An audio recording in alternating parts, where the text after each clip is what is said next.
ኡሳማ ኢብኑ ዘይድ ረዲየላሁ አንሁ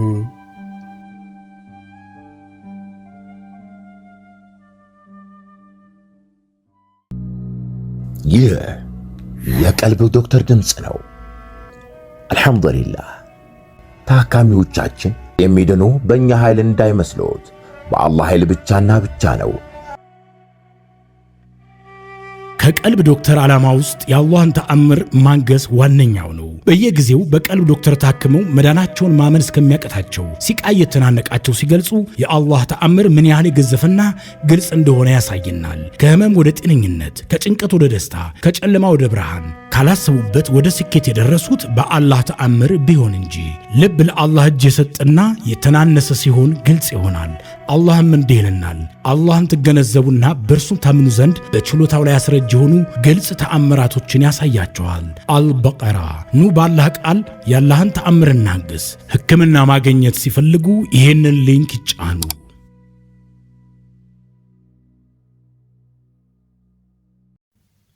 ኡሳማ ኢብኑ ዘይድ ረዲየላሁ አንሁ ክፍል 2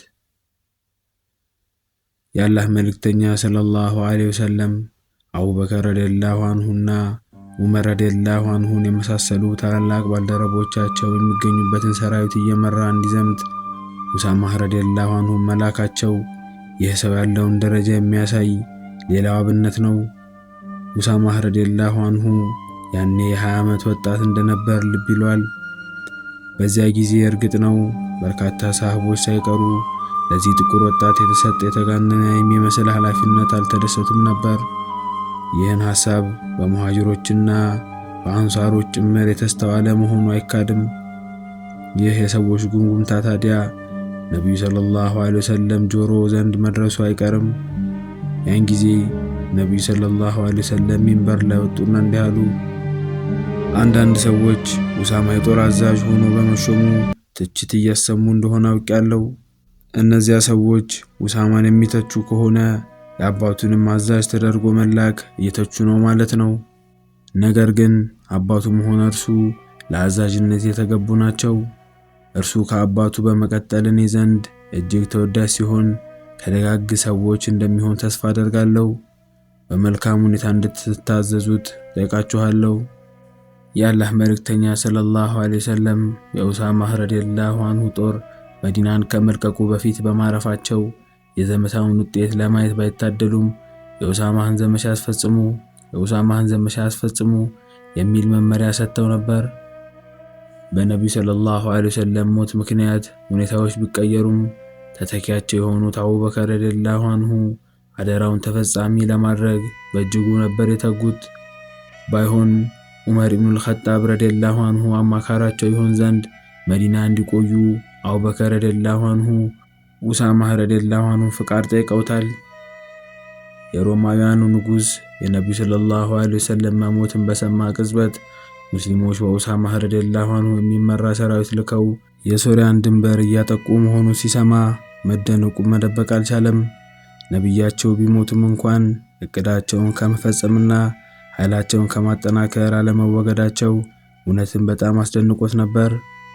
ይህን ተከትሎ ሮማውያን በሶሪያ ድንበር ከሙስሊሞች ጋር የሚጋጫቸውን ስፍራ ሁሉ ትተው ወደ ኋላ በማፈግፈግ ኃይላቸው መሸማቀቅ የጀመረበት ሁኔታ ተፈጠረ። ከሙስሊሞች ጋር መዋጋት አለመፈለጋቸውም ታወቀ። የኡሳማ ረዲየላሁ አንሁ ሰራዊት ምንም ጉዳት ሳይደርስበት ወደ መዲና ተመለሰ። በዚህም የተነሳ ሙስሊሞች ከኡሳማ ጦር የበለጠ አንዳች ጉዳት ሳያገኘው የተመለሰ ጦር የለም በማለት ይናገራሉ።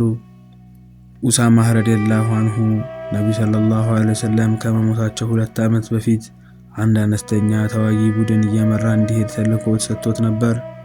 ይህ ዘመቻ በአመራር ሰጪነት ለመጀመሪያ ጊዜ ያደረገው ዘመቻ ሲሆን ተልእኮን በብቃት ተወጥቶ ተመልሷል። የድሉ ብስራት ቀድሞ ነብዩ ሰለላሁ ዐለይሂ ወሰለም ዘንድ ደርሶ ነበርና መዲና ሲገባ ሞቅ ያለ አቀባበል አደረጉለት። ሁኔታውን እርሱ እንዲህ ያጫውተናል። ነብዩ ሰለላሁ ዐለይሂ ወሰለም ዘንድ ስደርስ የድሉ ዜናን ቀደም ብለው ሰምተው ስለነበር ፊታቸው በደስታ አብርቶ ነበር። ከዚያም አጠገባቸው እንድቀመጥ አድርገውኝ ሁሉንም ጉዳይ በዝርዝር እንዳጫውታቸው ጠየቁኝ። እኔም ሁሉንም ነገር አስረዳኋቸው። በአንድ አጋጣሚ ከሃዲያኑ የተሸነፉ ባለበት ሁኔታ አንዱን እያሳደድኩ ጦሬን ልሰነዝርበት ስዘጋጅ ላኢላሃ ኢላላህ ከአላህ በስተቀር የሚመለክ ጌታ የለም የሚል ቃል ከአንደበቱ ወጣ። እኔ ግን ዝም ብዬ በጦር ወግቼ ገደልኩት አልኳቸው። በዚህ ጊዜ ነቢዩ ሰለላሁ ዐለይሂ ወሰለም ተቀየሩ። ከዚያም እንዲህ አሉ፣ ወየውልህ ከአላህ በስተቀር የሚመለክ ጌታ የለም እያለ ገደልከው። ይህን አባባላቸውን ከመደጋገማቸው የተነሳ በዚህ ዕለት እንደ አዲስ እስልምናን በተቀበልኩ ብዬ ተመኘው። ከዚያ ዕለት በኋላም ላኢላሃ ኢላላህ ከአላህ በስተቀር የሚመለክ ጌታ የለም የሚልን ሰው ላልዋጋ ወሰንኩ። ሁኔታውን ልብ ብለን እንየው። የሀጋር የነበረ ሰው ምናልባትም በእጁ በያዘው ሰይፍ ላይ የሙስሊሞች ደምና ቁራጭ ስጋቸው ተለጥፎበት ይሆናል። እንደዚያም ሆኖ ያቺን ቃል በመናገሩ ምክንያት ክብሩና ንብረቱ የተጠበቁ ናቸው። ነቢዩ ሰለላሁ ዐለይሂ ወሰለም ኡሳማን በዕለተ ቂያማ ላኢላሃ ኢላላህ የምትለው ቃል አላህ ፊት ክስ ብታቆምብህ ምን ይውጣሃል እንዳሉት ተወስቷል። ዛሬ በየስፍራው የምናየውና የምንሰማው ግን የተለየ ክስተት ነው። ሰዎች ላኢላሃ ኢላላህ ብለው በአላህ ጌትነት፣ በነቢዩ ሰለላሁ ዐለይሂ ወሰለም መልእክተኝነትና በቁርአን መሪነት አምነው ካፊር እየተባሉ ነው። ይህ በጣም የሚያሳዝን ሁኔታ ሆኖ እዚህም ይስተዋላል። ኡሳማ በኸሊፋው አሊ ረዲየላሁ ዐንሁና በተቀናቃኛቸው ሙአዊያ ረዲየላሁ ዐንሁ መካከል በተነሳ ውዝግብ ከሁለቱም ወገን ላለመሰለፍ በመወሰን ገለልተኛ መሆንን መርጧል። ምንም እንኳን ሐቁ ያለው በኸሊፋው አሊ ረዲየላሁ ዐንሁና በተከታዮቻቸው ወገን መሆኑን ቢያውቅም ያቺ ከነቢዩ ሰለላሁ ዐለይሂ ወሰለም የተሰጠችው ነቀፋ ሁልጊዜ ስታስበረግገው ኖራለች። እናም ላኢላሃ ኢላላህ የሚልን ማንኛውንም ሰው ላለመዋጋት በመወሰን በዚህ አቋሙ ዕድሜ ልኩን ዘልቋል። አንድ ጊዜ ሰዎች አላህ በቁርአኑ አዑዙ ቢላሂ ሚነሽ ሸይጣኒር ረጂም ወቃቲሉሁም ሐታ ላ ተኩነ ፊትነቱን ወየኩነ ዲኑ ሊላህ ፈኢን እንተሐው ፈላ ዑድዋነ ኢላ ዐለ ዛሊሚን። ሁከት እስከማይገኝና ሃይማኖት ለአላህ ብቻ እስከሚሆን ድረስ ተጋደሏቸው። ቢከለክሏችሁም ወሰንን ማለፍ በበዳዮች ላይ እንጂ የለም። ወሰንን አትለፉ።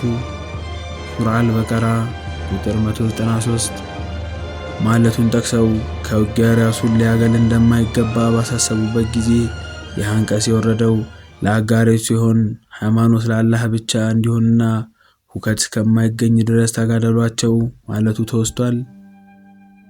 አላህን ፈሪውና የነቢዩ ሰለላሁ ዐለይሂ ወሰለም ተወዳጅ ልጅ ሆነው ተወዳጁ ኡሳማ ኢብኑ ዘይድ ረዲየላሁ ዐንሁ በሙአዊያ ረዲየላሁ ዐንሁ የመጨረሻዎቹ የአገዛዝ ዓመታት በ54ኛው ዓመተ ሂጅራ ይህችን ዓለም ተሰናብቶ ማረፊያውን ከሚወዳቸው ነቢዩ ሰለላሁ ዐለይሂ ወሰለምና ባልደረቦቻቸው ጋር አድርጓል።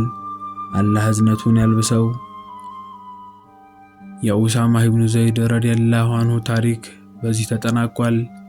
በቀጣይ ሳምንት በሌላ ሰሃባ ታሪክ እስከምንገናኝ ሰላሙ አለይኩም ወራህመቱላሂ ወበረካቱሁ። እንኳን ወደ ትክክለኛው የአፍያ መንደር በሰላም መጡ። የቀልብ ዶክተር በሲህር በጅን በአይንናስ እንዲሁም የስነ ልቦና ጫና የደረሰባቸው የሰው ዘር ፍጥረታት በሙሉ ታክሙ የሚድኑበት ነው። ሕክምናው በቁርአን፣ ሕክምናው በአስካሮች፣ ሕክምናው በዱዓዎች በሰደቃ የሚካሄድ ሲሆን ነቢያዊ ሱናን በተመረኮዙ እጅግ ጥበብና እውቀትን ባካበቱ የሩቃ ዶክተሮች ይታከማሉ።